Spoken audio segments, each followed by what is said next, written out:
RCB ನಮ್ದು ಕನಸು ಅನ್ಕೊಂತೀನಿ. ನಮ್ಮ ಕರ್ನಾಟಕದವ್ರದ್ದು ಇದು ಕನ್ನಡಿಗರ ಹಬ್ಬ ಅಲ್ಲ, ಇದು ನಮ್ಮ ಇಂಡಿಯಾನೇ ಆಚರಿಸುವಂತ ಹಬ್ಬ. ಒಟ್ಟಲ್ಲಿ ಖುಷಿ ಆಗ್ತಾ ಇದೆ ಈ ಸರಿ RCB ಗೆದ್ದಿದ್ದು.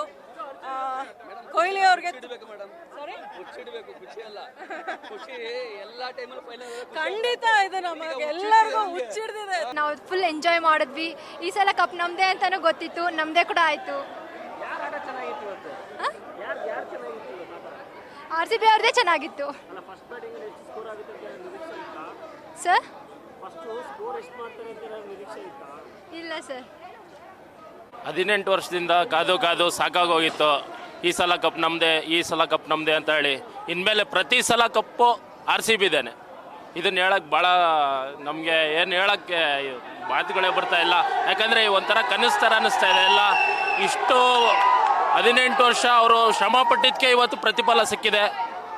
ಈ ಸಾಯೋವರೆಗೂ RCB ಅಭಿಮಾನಿಯಾಗಿರ್ತೀನಿ. ತುಂಬ ಖುಷಿ ಆಗ್ತಿದೆ. 18 ವರ್ಷ ಆದಮೇಲೆ ಈ ಒಂದು IPL ಟ್ರೋಫಿನ ನಮ್ಮ ಕರ್ನಾಟಕದ ತಂಡ ಗೆದ್ದಿರೋದು ತುಂಬ ಖುಷಿ ಆಗ್ತಿದೆ. ಅದರಲ್ಲೂ ವಿರಾಟ್ ಕೊಹ್ಲಿ ಅವರ ಒಂದು ಪರ್ಫಾರ್ಮೆನ್ಸ್ ಆಗಿರ್ಬೋದು ನಮಗೆ ತುಂಬ ಖುಷಿ. ಯಾಕಂದರೆ ನಾವು 2008ರಲ್ಲಿ ರನ್ನರ್ ಆಫ್ ಆಗಿ ಹೊರಹೊಮ್ತೀವಿ. ಆಗಲಿಂದಲೂ ಇದು ಸೀಸನ್ನು 18ನೇ ಸೀಸನ್ ಇದು. ನಾವು IPL ಪ್ರಾರಂಭ ಆದಾಗಿಂದಲೂ ನಾವು ಅದೇ RCBಗೆ ಸಪೋರ್ಟಿವ್ ಆಗಿ ಆ ಒಂದು ಚೇರ್ಸ್ ಮಾಡ್ತಾಯಿದ್ದೀವಿ. ನಮ್ಗೆ ನಿಜವಾಗ್ಲೂ ಖುಷಿ ಆಯಿತು. ಯಾಕಂದರೆ ಆಪರೇಷನ್ ಸಿಂಧೂರದಲ್ಲಿ ನಮ್ಮ ಭಾರತನೂ ಗೆದ್ದಿದೆ. ಅದರಲ್ಲಿ ನಮ್ಮ ಕರ್ನಾಟಕದಲ್ಲಿ ಇವತ್ತು IPL ಟ್ರೋಫಿ ನಮಗೆ ಫಸ್ಟೇ ನಮ್ಮ ಅಪ್ಪು ಸರ್ ಅವರ ಒಂದು ಕನಸು ಆಗಿತ್ತು. ಅಪ್ಪು ಸರ್ ಹೇಳ್ತಾಯಿದ್ರು RCB ಕಪ್ಪು ಗೆದ್ದೇ ಅಂತ. ಅವ ಒಂದು ವಿಶ್ವಾಸನ ಇವತ್ತು ಉಳಿಸ್ಕೊಂಡಿದ್ದಾರೆ. ನಿಜವಾಗ್ಲೂ ನಮಗೆ ಸಖತ್ತು ಖುಷಿ ಆಗ್ತಾ ಇದೆ. ಜೈ ಹಿಂದ್, ಜೈ ಕರ್ನಾಟಕ. ಮತ್ತೆ ಒಂದು ಹೇಳಕ್ಕೆ ಇಷ್ಟಪಡ್ತೀನಿ, ನಮ್ಮಂಥ ಅದೃಷ್ಟವಂತರು ಇನ್ಯಾರೂ ಇಲ್ಲ ಅನ್ಕೊತೀವಿ. ಅಪ್ಪು ಸರಿ ಇರ್ತಕ್ಕಂಥ ಕಾಲಘಟ್ಟದಲ್ಲಿ ನಾವು ಇದ್ದೀವಿ. ಅದೇ ರೀತಿ ಮಹಾಕುಂಭಮೇಳದಲ್ಲೂ ನಾವು ನೋಡಿದ್ದೀವಿ. ಅದೇ ರೀತಿ ಒಂದು ಇತಿಹಾಸನ ಸೃಷ್ಟಿ ಮಾಡಿರುವಂಥ RCB ಈ ಸಲ ಕಪ್ ಗೆದ್ದಿದೆ. ನಂಬಾಸು ಅಪ್ಪು, RCBದೇ ಕಪ್ಪು. ನಾವು ಸೆಕೆಂಡ್ PU ಸ್ಟೂಡೆಂಟ್ಸು. ನಾವು ಸೆಕೆಂಡ್ PU 95% ತೆಗೆದಿದ್ರು. ಈ ರೇಂಜ್ ಅಂತ ಯಾವತ್ತೂ ಖುಷಿ ಆಗ್ತಿದ್ದಿಲ್ಲ. ಈ ಸಲ ಕಪ್ ನಮ್ದೇ.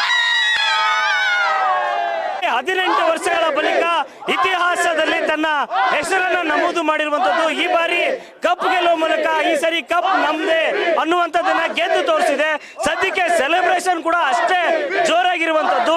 ನಾನೀಗ ನೀವೇನು ದೃಶ್ಯ ನೋಡ್ತಾ ಇದ್ದೀರಾ, ಇದು ತುಮಕೂರಿನ ವಿಶ್ವಾಸ್ ಜ್ಯುವೆಲರ್ಸ್ ಅವರ ಟೀಮ್. ಇದು ಇವರು ಏನು ಅಭಿಮಾನಿಗೋಸ್ಕರ ಒಂದು ಬೃಹತ್ LED ಅನ್ನು ಹಾಕಿ ಇವತ್ತು ಇಡೀ ದಿನ ಈ ಒಂದು ಸಂಭ್ರಮಾಚರಣೆಯನ್ನು ಮಾಡಿದ್ರು. ಬೆಳಗ್ಗೆ RCBಗೋಸ್ಕರನೇ ಒಂದು ಹೋಮ ಹವನ ಎಲ್ಲ ಮಾಡಿದ್ರು.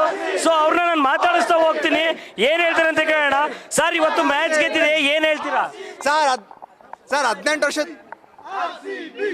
ವರ್ಷದ ಕನ್ಸು ಸರ್. ಜಿತೇಶ್ ಶರ್ಮಾ ಬಂದ್ರು ಒಂದು ಪಾಡ್ಕಾಸ್ಟ್ ಅಲ್ಲಿ RCBಗೆ ಕಪ್ ಗೆದ್ಕೊಡ್ತೀನಿ ಅಂತ ಹೇಳಿದ್ರು. ಮಾತು ಕೊಟ್ರು, ನಡ್ಕೊಂಡ್ರು. ಬಸ್ ಹೋಗ್ತಾ ಇರ್ಬೇಕಾದ್ರೆ ಕೃಣಾಲ್ ಪಾಂಡೆ ಹೇಳಿದ್ರು ಯಾರಿಗೋಸ್ಕರ ಗೆಲ್ತಿದ್ರು, ಅಭಿಮಾನಿಗಳಿಗೋಸ್ಕರ ಗೆಲ್ಬೇಕು ಅಂದ್ರು. ಗೆದ್ರು.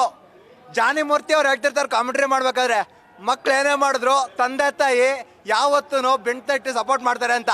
ಅದೇ ಥರ ಅಭಿಮಾನಿಗಳು ಇಷ್ಟು ವರ್ಷ ಸಪೋರ್ಟ್ ಮಾಡಿದ್ದಕ್ಕೆ ಇವತ್ತು DK ದ್ರೋಣಂತರ ನಿಂತು ಗೆಲ್ಲಿಸ್ಕೊಟ್ಟವ್ರೆ ಸರ್. ಹಿಂದೆ ಸರ್ ಈ ಖುಷಿಗೆ ಏನು ಹೇಳಕ್ ಆಗ್ತಾ ಇಲ್ಲ ನನ್ನ ಕೈಲಿ. ಆದ್ರೂ ಒಂದು ಏಟರ್ಸ್ ಕೇಳ್ತೀನಿ, ಸೋತ್ರು ಗೆದ್ರು RCB ನಮ್ದೇನೆ.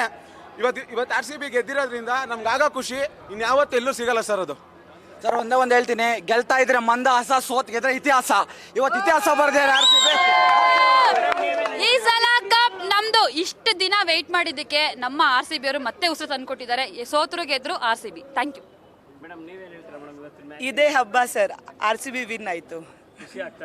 ಹಬ್ಬನೇ ಅಂದ್ರೆ ಖುಷಿ ಅಲ್ವಾ ಸರ್? 2010ನಲ್ಲಿ ನಾನೊಂದು ಹಾಡು ಮಾಡಿದ್ದೆ, ಈ ಸಲ ಕಪ್ಪು ನಮ್ದೆ.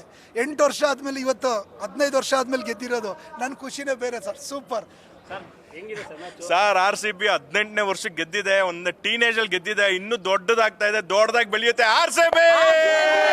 ಎಲ್ಲ ಕಡೆ ಒಂದೇ ಮಾತು, ಈ ಸಲ ಕಪ್ಪು ನಮ್ದು. ಆಗೋಯ್ತು. ಎಸ್, ಇನ್ ಬರೋ ವರ್ಷಕ್ಕೆ ನಮ್ದೆ ಸರ್. RCB ಕಪ್ ಗೆಲ್ಲಲ್ಲ ಅಂತ ತುಂಬಾ ಜನ ಮಾತಾಡಿದ್ರು, ಬಟ್ ನಾವು ಯಾವತ್ತೂ ಕೂಡ ನಾವು ಮರೀಲಿಲ್ಲ ನಮ್ಮ ಕಪ್ ಗೆದ್ದೇ ಗೆಲ್ಲುತ್ತೆ ಅಂತ. Bowling ultimate sir. Super. Your team performance super sir. First catch ಬಿಟ್ಟಾಗ ತಲೆ ಹೊರಟ್ರೆ ಏನೋ ಮಾಡಪ್ಪ ಗಣೇಶ ದಾರಿ ತೋರಿಸ್ದ ಸರ್. ನಾಳೆ ರ್ಯಾಲಿ ಮಾಡ್ತೀನಿ. ಹತ್ತತ್ರ ಅನ್ನ ದಾಸೋಹ ಮಾಡ್ತೀನಿ, 1,500 ಜನಕ್ಕೆ ಊಟ ಹಾಕ್ತೀನಿ. ನನಗೆ ಆಗಿರೋ ಖುಷಿ ಹೇಳೋಕ್ಕಾಗಲ್ಲ, ವ್ಯಕ್ತಪಡಿಸೋಕ್ಕಾಗಲ್ಲ. ಇದಕ್ಕೆ ಇಲ್ಲಿರೋ ಎಲ್ಲ ಜನಕ್ಕೂ ಸಾಥ್ ಕೊಟ್ಟಿದ್ದೀನಿ. ಅಕ್ಕಪಕ್ಕ ಜನಕ್ಕೂ ಒಂದು ಸ್ವಲ್ಪ ಗಲಾಟೆ ಮಾಡಿದ್ದೀನಿ, ದಯವಿಟ್ಟು ಕ್ಷಮಿಸಿ. ಎಲ್ಲರಿಗೂ ತೊಂದರೆ ಆಗಿದ್ದು ಕ್ಷಮಿಸಿ. ಬಟ್ ಅವ್ರಿಗೋಸ್ಕರ ನಮ್ಮ ಕರ್ನಾಟಕದ ಹೆಮ್ಮೆ ಟೀಮ್ ಗೆದ್ದಿದೆ. ಈ ಟೀಮ್ನ ಎಲ್ಲರೂ ಕೂಡ ಕೆಳಗೆ ಡೌನ್ ಮಾಡ್ತಾ ಇರ್ತಿದ್ರು. ಈ ಸಲ ಹೆಂಗ್ ಮಾಡಿದ್ರು ಅಂದರೆ ಎಲ್ಲರೂ ನೋಡ್ಕೊಬೇಕು. ಹಾಗೆ ಇಲ್ಲ, ನಮ್ಮ ಅಂಗಡಿ ಮುಂದೆ ವಿಶ್ವಾಸ್ ಜ್ಯುವೆಲರ್ಸ್ ಎದುರುಗಡೆನೆ ನಮ್ಮ ಕಾರ್ಯಕ್ರಮ. ಇದೇ ರೀತಿ ನಮ್ಮ RCB ನೆಕ್ಸ್ಟ್ ಇಯರ್ ಇದೇ ರೀತಿ ಮಾಡ್ತೀನಿ ನಾನು.